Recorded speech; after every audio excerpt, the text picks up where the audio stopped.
Thank you very much. With that, we bring in retired Navy Captain Brent Sadler, whose 26 years of service includes operational tours on nuclear-powered submarines. He is now Heritage Foundation Senior Research Fellow, and retired Lieutenant General Mark Wetherington, former B-1 and B-2 pilot, served as Deputy Commander of the Air Force Global Strike Command. Gentlemen, thank you very much. It's very good to have both of you with us today. I want to get to a quote from leadership in Iran, but I think first I'd like to get your reaction to the news that was just reported by Trey Yingst and Brent Sadler. Captain Sadler, if I may start with you. So if they are employing air defense capabilities at Qasem Island, which, you know, everyone's very familiar with Karg Island, Qasem is one of the other operational facilities for oil production in Iran. If they're beginning to show signs that they're operating those air defense systems, what does that tell you?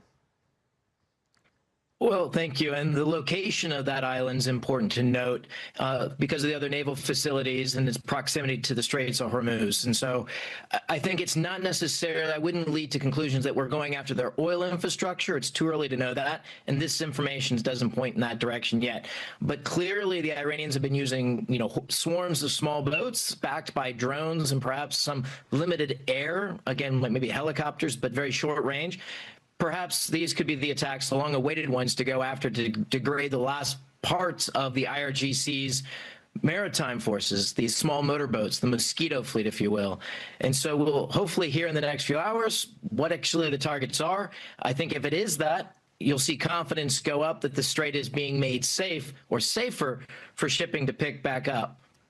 So, with regard to that, Colonel Wetherington, tell me a little bit about, Commander Wetherington, tell me a bit about what you think the options are that are being laid on the table for the president right now, because he has said, you know, they know what will happen next if they don't come to an agreement that is acceptable to both sides. And he was presented with some options, apparently, over the weekend on Saturday. Another Situation Room meeting, we understand, will take place on military options tomorrow as well. What do they look like, would you think? Well, Martha, thanks for having me. And I think Brent highlighted a couple things to bear in mind. One is you're not going to change the geography of this fight. And certainly the Strait of Hormuz and where Iran sits astride that is an incredibly difficult geography for us to deal with. And it wouldn't surprise me that we would try to continue to eliminate the offensive capabilities that regime has in that area.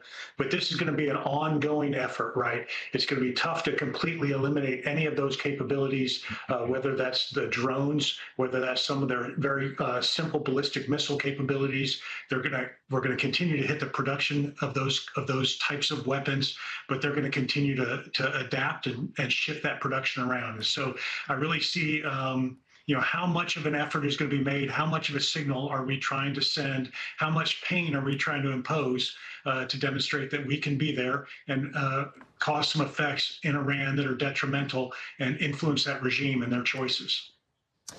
All right, I'm just getting word of a new post by President Trump, which we will take a look at. It says, I've been asked by the Emir of Qatar and the Crown Prince of Saudi Arabia, Mohammed bin Salman, and the President of the United Arab Emirates.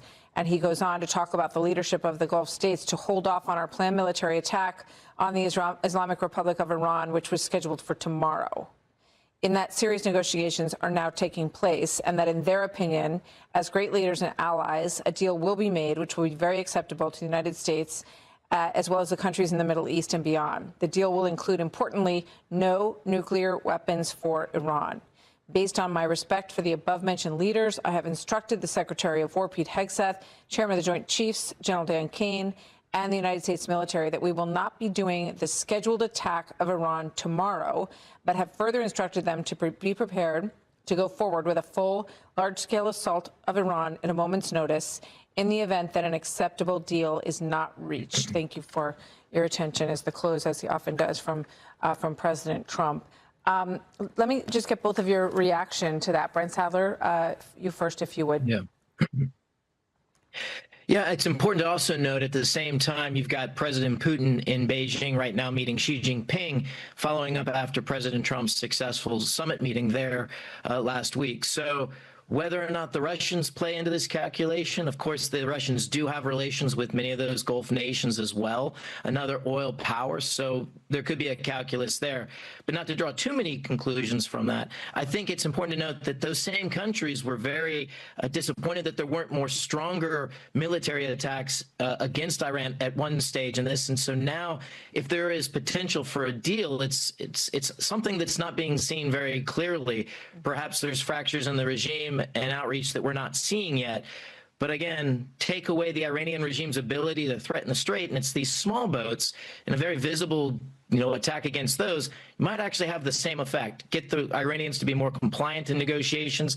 Gas prices would start to go down because the shipping would be able to transit more safely. It's really the small boats is the last thing they have to harass, and it's certainly not sinking ships.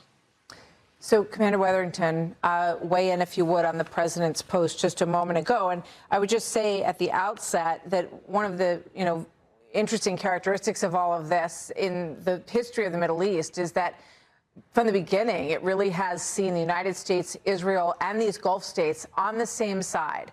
Why do you think that the Gulf states at this stage of the game, because we know the outcome that they want as well, they want to be dominant in the region. They don't want Iran to have the ability to hold everyone hostage in this region. Why might they be asking the president to wait on an attack that we're now learning was scheduled for tomorrow? I think the importance of the statement that the president made was the emphasis placed on collaboration with our allies in the region. And certainly the Gulf states have taken a tremendous beating in some respects from Iran. Very surprised at the outset how aggressive Iran was at striking those Gulf states. They certainly have a desire to limit the amount of attacks or destruction that occurs, but they also have a desire to, for stable economic and commercial use of the strait.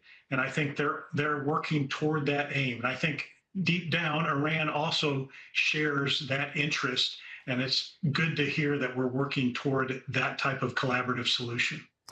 Commander Wetherington, Captain Sadler, thank you very much. Good to have you with us, gentlemen. Thank you. Thank you. Be sure to like and subscribe for all the Fox News latest on YouTube and catch full shows streaming now on Fox One.